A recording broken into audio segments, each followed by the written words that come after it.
Hi, my name is Aubrey Jones, and we are going to talk about ischemic heart disease, which is a condition, and angina, which is a symptom that is enticed by the condition of ischemic heart disease. First, to define different types of ischemic heart disease, we first have stable coronary artery disease and then unstable coronary artery disease. Within stable coronary artery disease, we have chronic stable angina. Within unstable coronary artery disease, this is better known as acute coronary syndrome, which is whenever a patient has a myocardial infarction or an MI, better known as a heart attack, which can be classified as either unstable angina, an NSTEMI, or a STEMI. We're not going to spend time on any of those things, but I just wanted to go over some of the definitions. They will be mentioned throughout this presentation. And the main point is I want you to identify the differences between stable coronary artery disease and unstable coronary artery disease. So in coronary artery disease, this is typically what happens in a patient. So we have the arteries of the heart, and you can see that over time we get some portion of plaque buildup. And so in a stable plaque, which is stable coronary artery disease, we have a thick fibrous cap here. It's very intact and it's stable. In unstable coronary artery disease, this plaque becomes loose and can potentially rupture. And whenever this ruptures, platelets come and our clotting cascade starts. It's completely clotted off and it leads to an acute coronary syndrome. So to prevent something like that happening, we first look at non-pharmacological treatment options, so diet, physical activity, a lot of the things that we see in regards to any type of heart-healthy living style. So if that plaque does progress and then rupture, the first thing that comes in are platelets, and then after that the clotting cascade comes into effect, and eventually the entire artery becomes blocked off and we have an acute coronary syndrome. So since anticoagulants were covered in a separate lecture, I'm going to spend some time talking about antiplatelet agents. They all target different sites on a platelet, so you can see that this is a kind of a rough diagram of what a platelet looks like. It's pretty complex. There's a lot of different binding sites, and so the different agents target different types of sites within it. For specific antiplatelet options, we first have aspirin, which inhibits thromboxane A2 and prevents platelet activation. We also have our P2Y12 inhibitors, which inhibit the ADP binding, and they as well prevent platelet activation. Lastly, we have our glycoprotein 2B3A inhibitors, better known as GP2B3A inhibitors. These actually, instead of preventing platelet activation, they prevent platelet aggregation. So aspirin specifically, which is probably the most common antiplatelet that you'll see, is indicated in a lot of different settings, specifically acute coronary syndrome, like I just described, as well as being indicated in chronic stable angina as primary prevention of an acute coronary syndrome, as well as in ischemic stroke or patients that have had a TIA. The dosing is anywhere from 81 to 325 milligrams, but most of the guidelines have been updated to include that 81 milligrams is sufficient for most, if not all, indications, with stroke being the only exclusion. Side effects for aspirin, of course bleeding, but more specifically GI bleeding is the most common form of bleeding on aspirin, followed closely behind epistaxis or nose bleeding. One important thing to mention is that with an aspirin overdose, one of the most common symptoms is tinnitus. There's also a combination aspirin product, aspirin and diprodamol, known as Agrinox. Its only indication is for secondary prevention of stroke, so you won't see it in your ACS or angina patients.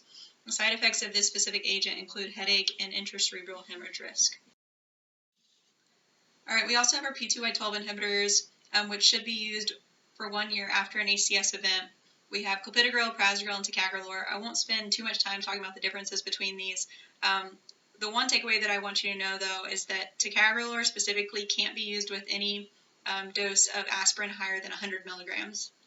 So if you ever see a patient on a 325 aspirin and ticagrelor, this actually decreases the efficacy of this life-saving antiplatelet agent post-ACS event. The indications of our P2Y12 inhibitors are in ACS or acute coronary syndromes, as well as during actual PCI or percutaneous coronary intervention. They're also potentially indicated in CVA or TIA.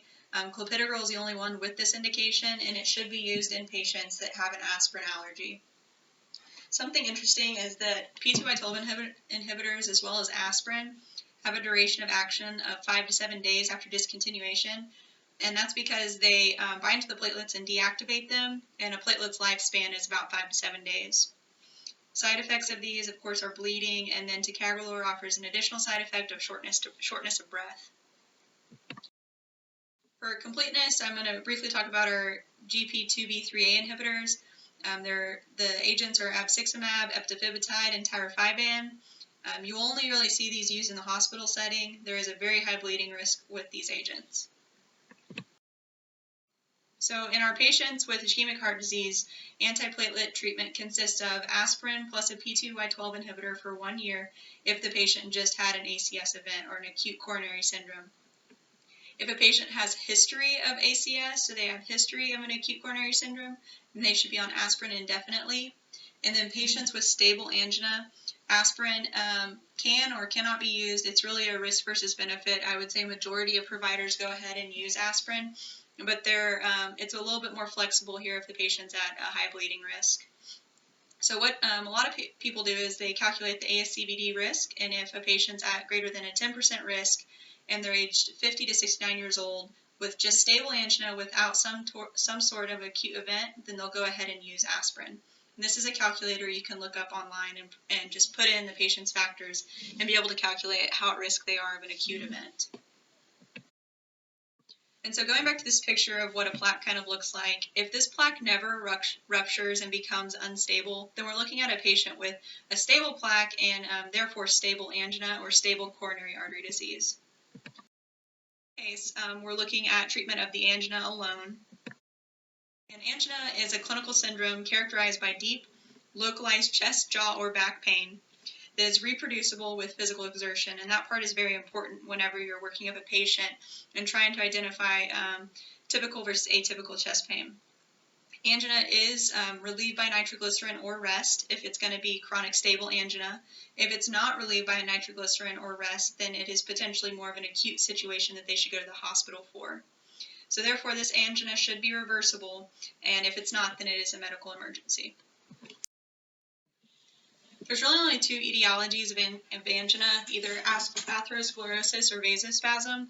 With atherosclerosis, this is due to fixed coronary stenosis. So the picture that I showed you earlier of that plaque just building up, this impairs coronary flow to your heart, and therefore you get demand ischemia because of the lack of oxygen supply. With vasospasms, there's actually just a constriction of non-obstructed coronary arteries. Sometimes this can be due to patients that have extra electrical stimulation to the heart. And then there's also a combination of both the two. And so therefore, the pathogenesis of angina really is a mismatch between supply and demand. So the definition is really just an increased oxygen demand that is unmet by oxygen supply. Some things that lead to an increase in oxygen consumption include an increase in heart rate, an increase in wall tension, or an increase in contractility. So the medications that we use to treat angina really target one of these three mechanisms. Here's a list of the different symptoms and risk factors for ischemic heart disease. The symptoms are pretty specific, especially in regards to chest pain. It is a chest pressure that radiates to the back, shoulders, neck, throat, or jaw, and sometimes down the arm. And specifically in women or older individuals, they can have some accompanied nausea, vomiting, and those are the atypical symptoms of ischemic heart disease. And then risk factors are very similar to risk factors for cardiovascular disease in general. Specifically, though, sedentary lifestyle and obesity kind of sit at the very top. So just to summarize real quick, before we jump into the different classes and how they target angina, for pharmacologic treatment, there are agents that have been shown to reduce the risk of myocardial infarction or that acute coronary event, as well as death. And so we already reviewed the antiplatelet agents and how they're used in the acute setting. The other one that I really wanted to mention are statins. So statins should be used in any patient that has either stable or unstable coronary artery disease. And that's to prevent the risk of death and the progression of the disease state. I don't have a slide specifically on statins, so I highlighted in red because it is very important to remember. Beta blockers and ACE inhibitors and ARBs also have an indication to reduce the risk of mortality in patients with a history of ACS or a history of an acute event. Agents that specifically only reduce angina, beta blockers do both, but we also have calcium channel blockers, long-acting nitrates, and ranolazine that specifically only target angina. So in summary, in patients with ACS or an acute coronary event, they should be on aspirin and a P2Y12 inhibitor for 1 year, then aspirin alone indefinitely. They should also be on a statin, and then they should be on a beta blocker and an ACE inhibitor to decrease their mortality. Patients with stable angina should be on aspirin, weighing the risk versus benefit, as well as a statin, and then they can use beta blockers, nitrates, calcium channel blockers, or ACE inhibitors to control their symptoms or underlying comorbidities. Beta blockers are the drug of choice for chronic stable angina. It's important to mention that they only reduce myocardial oxygen demand, and they don't do anything in regards to myocardial oxygen supply. They do this by decreasing the heart rate, force of contractility, and the conduction velocities. It's also very important to mention that they do reduce the risk of death and MI in patients that have had a prior MI or ACS event, and atenolol and metoprolol are the most commonly used. Now, I want to specifically talk about versus our cardioselective beta blockers. So if a patient has history of asthma or COPD, we really should preference using our cardioselective options. So those like metoprolol or bisoprolol that are beta-1 selective. Otherwise, unlike heart failure, in patients with ischemic heart disease, we can choose pretty much any beta blocker and they work just fine. For calcium channel blockers, they're really second line behind beta blockers unless the patient has vasospastic angina, then they become first line. They work both by reducing oxygen demand and increasing oxygen supply, but it really depends on which class you choose to use. So if you use your DHPs, so amlodipine or felodipine, they work in your peripheral vascular system, and therefore they're increasing your oxygen supply. Your non-DHPs, like diltiazem or verapamil, work directly on the heart by decreasing your heart rate and contractility, very similar to beta blockers, and so they're reducing your oxygen demand. For your nitrates, they definitely work on both your oxygen demand and your oxygen supply, and these are really your third line agents because of adverse effects. And so they work through vasodilation throughout your entire peripheral vascular system and, like I said, affect both supply and demand. So the concerns with nitrates, first and foremost, is the headache that is associated with them. Secondly, there is something known as nitrate tolerance or nitrate tachyphylaxis. The mechanism for this is not clear, but the solution for this is to provide patients with a 6 to 8 hour nitrate-free interval, and this is usually done overnight. Lastly, and most importantly, is that nitrate should never be used concomitantly with phosphodiesterase inhibitors, so those like sildenafil or Viagra, because we get extreme hypotension and concomitant use of the two are actually contraindicated. Ranolazine is our last line option, and this is primarily due to adverse effects. It should only be used in combination with either a beta blocker, calcium channel blocker, or nitrate. And interestingly, although this is an anti-angina medication, it's actually also an antiarrhythmic and works through the sodium channels. So with the adverse effects, the most common ones are nausea, dizziness, and constipation, and this happens in about 25% of patients. There's also the adverse effect of QT prolongation. The last medication are our ACE inhibitors, so they're not necessarily anti-angina medication, although they do help with symptoms by decreasing your oxygen demand and increasing your oxygen supply. But the reason that these agents are used in our ischemic heart disease population is because they help prevent MI and death and remodeling of the heart after an acute event. And just remember that ARBs can always be substituted whenever a patient is intolerant to an ACE inhibitor.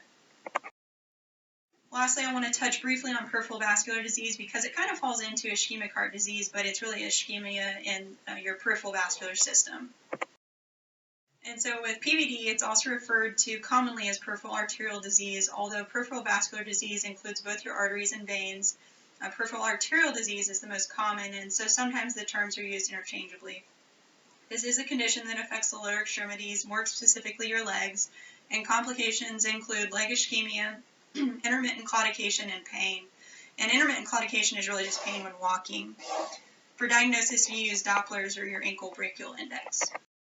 For treatment, all patients with PVD should be on an aspirin and a statin, and all patients should stop smoking. It's the most major risk factor and leads to severe progression of the disease. Interestingly, in regards to the medications that you can use, you must stop smoking before you can even trial either of the medications. And whenever it comes to selecting between psilocybin or pentoxifylline, it's really just important to consider patient factors because, as you can see, you would want to avoid psilocybin in patients with heart failure and potentially avoid pentoxifylline in patients with history of MI. Low-dose rivaroxaban was studied in the COMPASS trial in patients with stable coronary artery disease and peripheral artery disease. Rivaroxaban 2.5 milligrams twice daily in conjunction with low-dose aspirin was found to decrease the composite of cardiovascular death, stroke, and MI by 24%. It was also found to decrease the risk of major adverse limb events in patients with PAD by almost 50%. The use of rivaroxaban and aspirin, however, did increase the risk of bleeding when compared to aspirin monotherapy. As a result, low-dose rivaroxaban has been approved by the FDA in 2018 for this indication.